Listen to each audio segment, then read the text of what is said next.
Hello guys, आ चुके हैं PY Q से लेके कहाँ ट्रिनिटी क्लासेज में एंशिएंट हिस्ट्री की अगली कड़ी जो है। देखते हैं टॉपिक में क्या है। प्रश्नों का बौछार 110 की गारंटी। तो आप लोग जुड़ जाइए, जल्दी जुड़िए और जो भी सेशन हो उसको शेयर कर दीजिए कि दोस्तों के बीच में कि फ्री ऑफ कॉस्ट ऐसी पहली संस्था है जो एडुटेक कंपनी में जो फ्री ऑफ कॉस्ट दे रही है यूट्यूब पे पीवाई क्यू सीरीज। और भी देती होंगी मगर इसमें मिक्सअप है, सब देते हैं। यूपी का लेके आएंगे तो यूपी का लेके आएंगे, बिहार का तो बिहार का, इसमें मिक्सअप कर दिया गया है। और जो नए बच्चों को सब्सक्राइब जरूर कर लीजिएगा और टेलीग्राम चैनल से जुड़ जाइए, वहाँ से आपको पीडीएफ फाइल मिल जाएगा और भी जो क्वेरी आपकी हैं वो क्वेरी जो है आप उसमें फुलफिल कर सकते हैं। आप कुछ सवाल पूछेंगे, कुछ आपको जवाब तुरंत विदिन सेकेंड मिल जाएगा आपको। चलिए देखते हैं क्या प्रश्न है।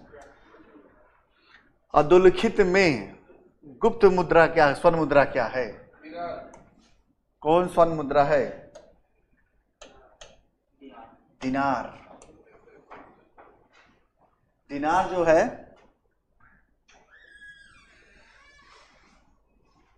दिनार, चलिए दिनार स्वर्ण मुद्रा थी इसमें। अच्छा, पन किसके समय का था? पन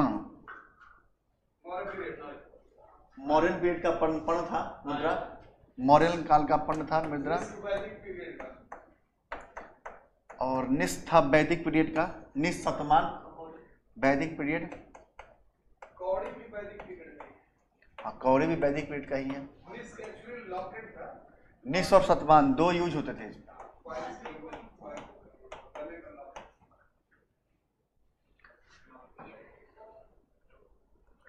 चलिए नेक्स्ट प्रश्न क्या है। गुप्त काल में लिखित संस्कृत नाटकों में स्त्री और शूद्र क्या बोलते थे? गुप्त काल में जो कालिदास नाटक लिखे हैं तो उसमें किस भाषा का उपयोग करते थे स्त्री और शूद्र दोनों?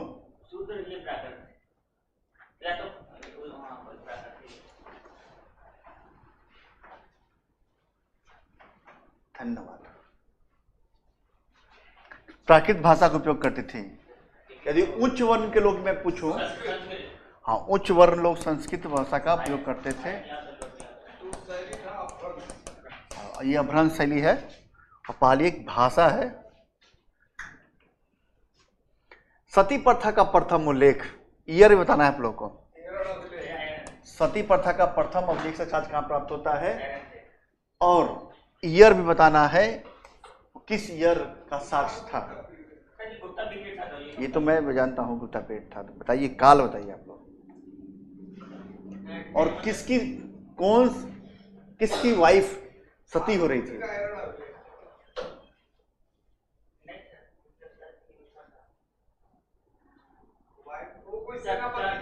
गोपराज नामक सेनापति, 510 एडी का हो गया। और ये गोपराज जो सेनापति था उसकी वाइफ जो है जब क्या सती प्रथा।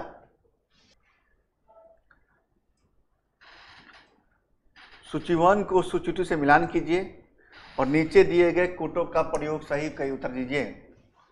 क्या होगा इसका जवाब? अशोक का नाम क्या था? प्रियदर्शना। समुद्रगुप्त क्या बोलते थे? पराक्रम। चंद्रगुप्त द्वितीय विक्रमादित्य और स्कंदगुप्त क्रमादित्य, ऐसा ना उपनाम।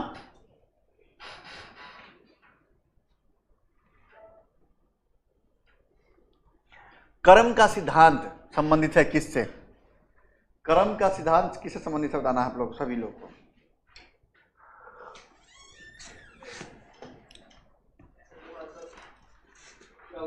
कर्म मीमांस क्रम पे बात करता था, मीमांस सिद्धांत कर्म का था। सट दर्शन जो बोलते हैं, खट दर्शन था इसमें। सभी दर्शन का नाम बताना है। सांख्य दर्शन के कौन थे? सांख्य दर्शन के कौन थे? कपिल। न्याय के कौन थे? न्याय के गौतम। मीमांसा के कौन था? इसमें दो मीमांसा होंगे, एक पूर्वी मीमांसा एक उत्तरी मीमांसा। पूर्व और उत्तर। पूर्व का कौन था? कौन? जैमिनी। पूर्व का जैमिनी और उत्तर का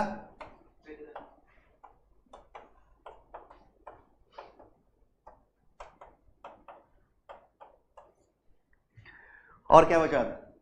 वैशेषिक क्या बताइए? उल्लूक कनाद।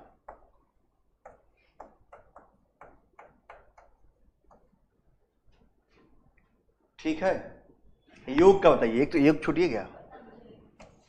योग का पतंजलि।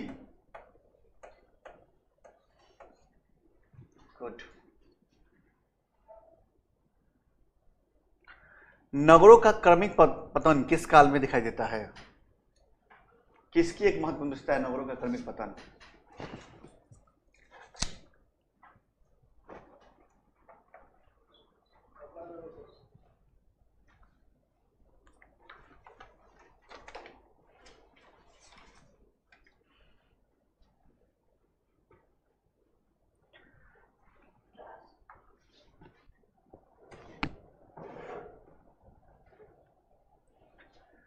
क्या होगा? गुप्त काल में नगरों का क्रमिक पतन हुआ था। गुप्त काल में, गुप्त युग में भूमि राजस्व की दर क्या थी? गुप्त युग में भूमि राजस्व की दर क्या थी? 1/6। उपज का 6ठा भाग होता था भू राजस्व की दर।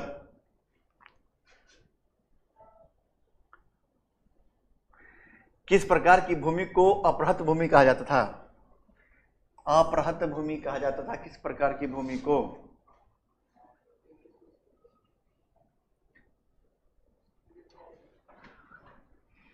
अंग्रेजी क्या होगा इसका अपहृत की?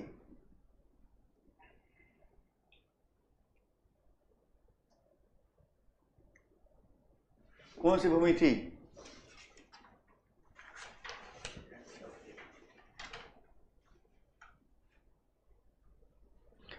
बिना जोती हुई जंगली भूमि। बिना जोती हुई जंगली भूमि थी वो।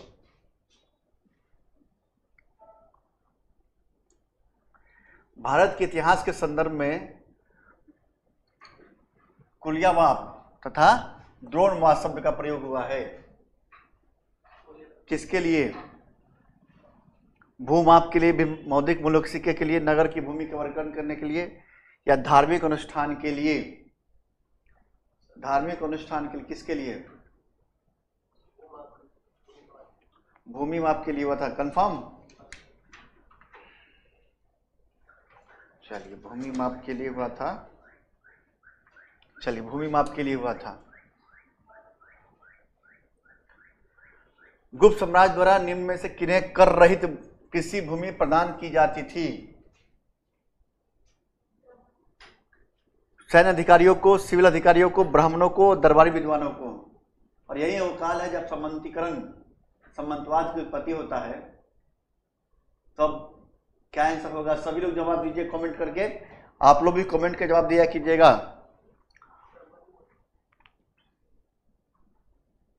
सैन्य अधिकारियों को,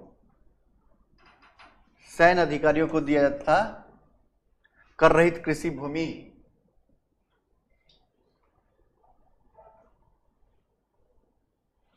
प्राचीन भारत में सिंचाई कर को क्या कहते थे? प्राचीन भारत में, प्राचीन भारत में सिंचाई कर को क्या कहते थे? ये बताना है आप लोग को।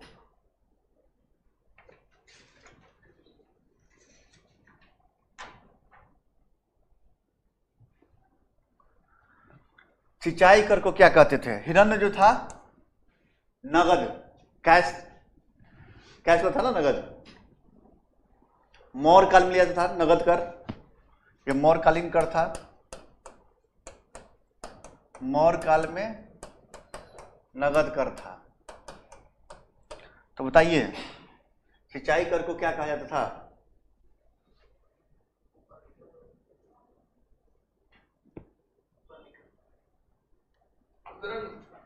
उद्रंग, विदग भागम और उद्रंग दोनों होगा इसका जवाब।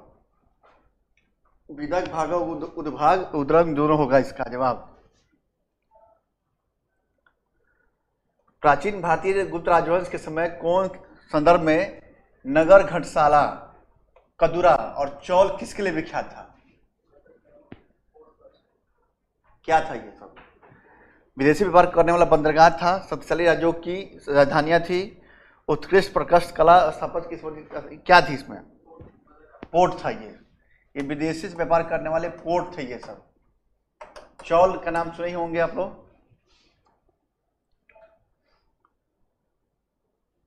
तोरनमन किस जातीय दल का था जो आक्रमण किया था इंडिया में?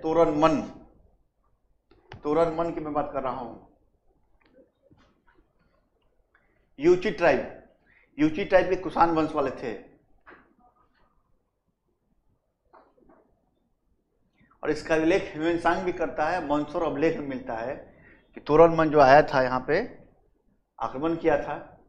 इसके बाद यशोधर्मन के काल में हून नाम सुने? हून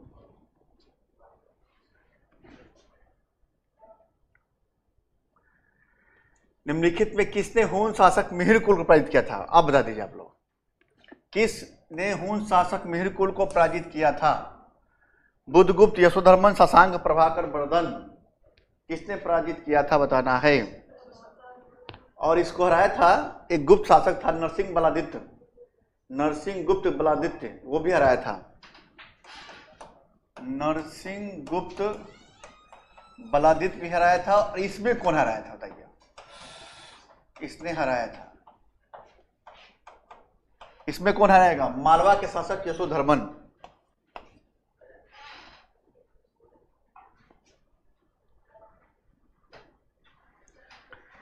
चीनी तीर्थयात्री जिसने 6ठी शताब्दी में भारत दर्शन किया था तो कौन था? 6ठी शताब्दी पूछा हमने। फाहियान कब आया था? 606 में हर्षवर्धन बैठता है काल में। उसके बाद फाहियान आया था गुप्त काल में। इत्सिंग का काल भी नहीं है। सुंगयून था वो। सुंगयून था जो 518 ईस्वी में आया था। हमने 6ठी शताब्दी पूछा है, 620 क्या एडी पूछा है अपने आपसे।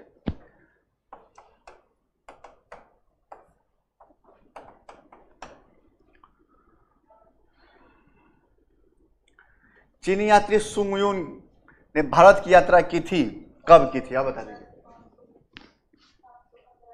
हाँ 3 वर्ष 3 वर्ष से रहा था, कहीं 5 साल मिलता है, 3 साल, 515 से 520 ईस्वी तक सुंगयून भारत में रहा था।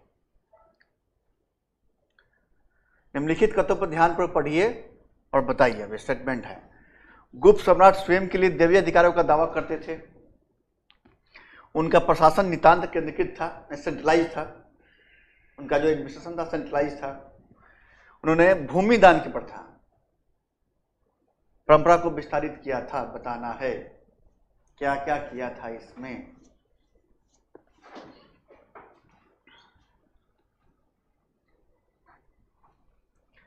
सेंट्रलाइज जो प्रशासन था एक ही काल में मिला आपको। किसमें? वह मौर्य काल में एक्सट्रीम पोजीशन पे था अपने।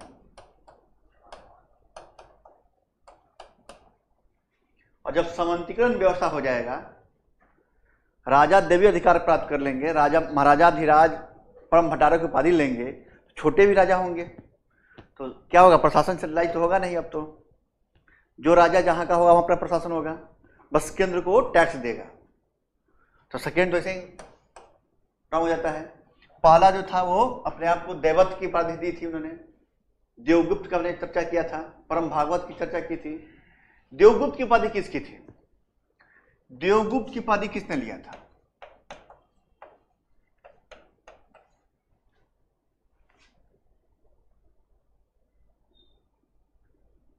देवगुप्त की उपाधि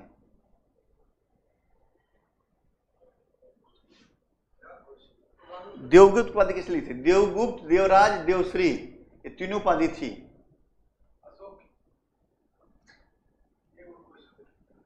देवगुप्त की उपाधि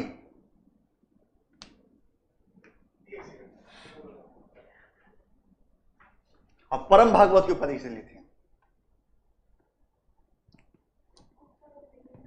कमेंट करके बताइए आप लोग, देवगुप्त की उपाधि किसने ली थी मैं कमेंट सेक्शन में कमेंट चेक करूंगा। इसका 1 और 3 क्यों भूमिदान की प्रथा शुरू नहीं हुई थी? तो विस्तारित नहीं हुआ इसमें काल में हुआ था।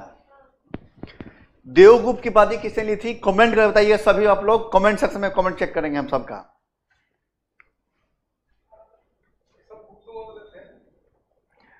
गुप्त काल के दौरान भारत में बलात्श्रम यानी विष्टि का यूज करते हैं, बलात्श्रम का यूज करते हैं कि कौन सा कथन सही है? Chandragupta second, good. कौन सा कथन सही है इसके बारे में बताइए, क्या है इसमें कथन सही है? इससे राज्य के लिए आय का एक स्रोत बना और जनता द्वारा दिए जाने वाला एक प्रकार का कर माना जाता था। यह गुप्त साम्राज्य के मध्य प्रदेश और काठियावाड़ क्षेत्र में पूर्णतः विद्यमान था, नहीं था वहां। और बलात्श्रम साप्ताहिक मजदूरी का हकदार होता था। मजदूर के ज्येष्ठ पुत्र को बलात्श्रमिक के रूप में भेज दिया जाता था। क्या होगा इसका जवाब? आईएएस का प्रश्न है, आईएएस का प्रश्न है ये।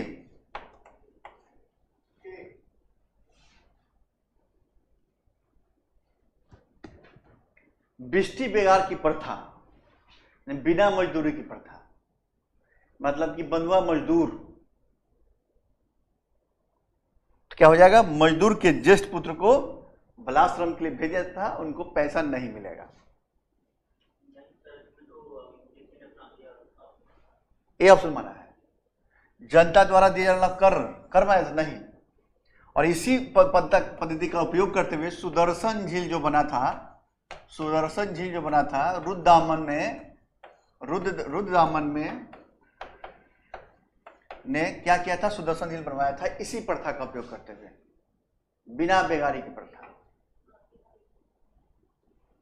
बलात्श्रम, जबरदस्ती श्रम करा देना।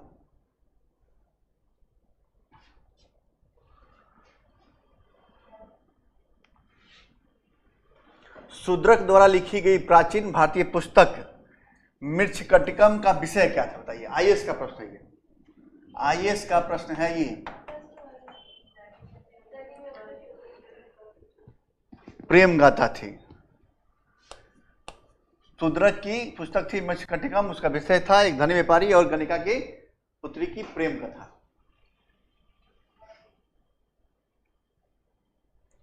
प्राचीन सांख्य दर्शन में किसकी महत्वपूर्ण योगदान है? किसका महत्वपूर्ण योगदान है?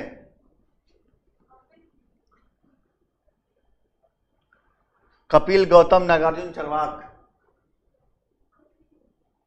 सांख्य कपिल। गौतम में क्या था? न्याय था।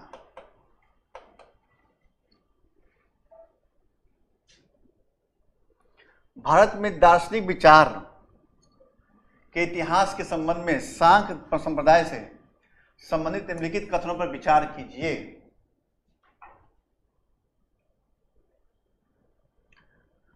सांख्य जो थे पुनर्जन्म और आत्मा विश्वास करते थे, को स्वीकार नहीं करते थे।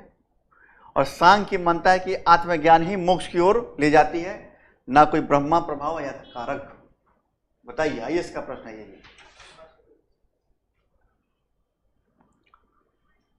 क्या आंसर होगा? दोनों सही।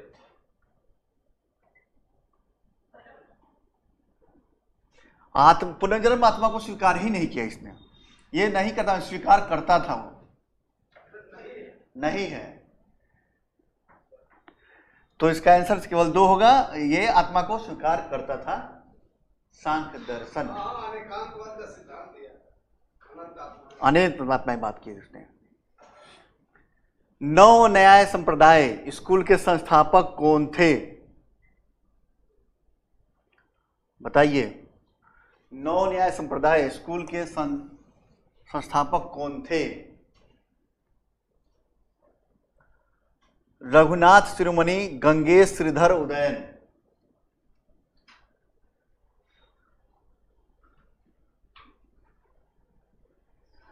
बहुत फेमस क्वेश्चन।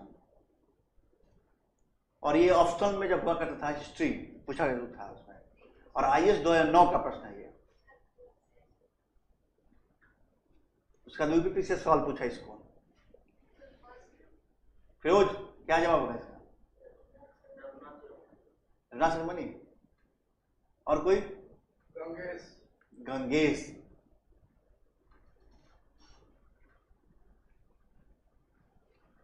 क्या होगा? गंगेश जी इसके जवाब आएंगे, गंगेश जी। और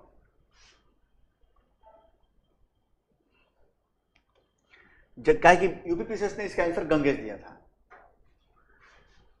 जब तक जीवित रहो, सुख से जीवित रहो, चाहे इसके लिए ऋण ही लेना पड़े, तो क्योंकि शरीर की भस्सी जो है भूत की तरह है, वो भस्म हो जाएगा, पुनरागमन नहीं होगा, इसलिए कर्जा लेके बढ़िया खाते रहो। आज किसने कहा था? इसने कापालिक संप्रदाय वाले, नागार्जुन आजीविकों ने, चरवाकों ने, किसने कहा था?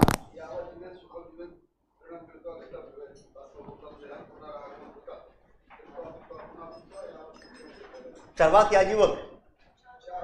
चारवाक। अच्छा, चारवाक और किस दर्शन को विश्वास करते थे? भौतिकवादी थे, लोकायत दर्शन मानते थे क्या? और नास्तिक विचारधारा वाले थे, नास्तिक विचारधारा के लोग थे, मेटलिस्ट जो बोलते हैं हम लोग। हाँ,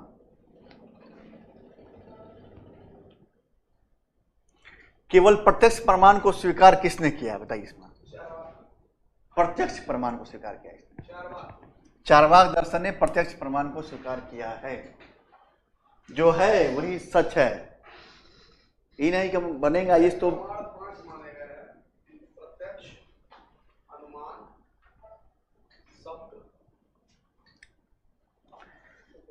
न्याय दर्शन को प्रचारित किया था किसने? गौतम ने। कहा गौतम लिखा हुआ है? अच्छा, जैमिनी ने किस दर्शन पे है?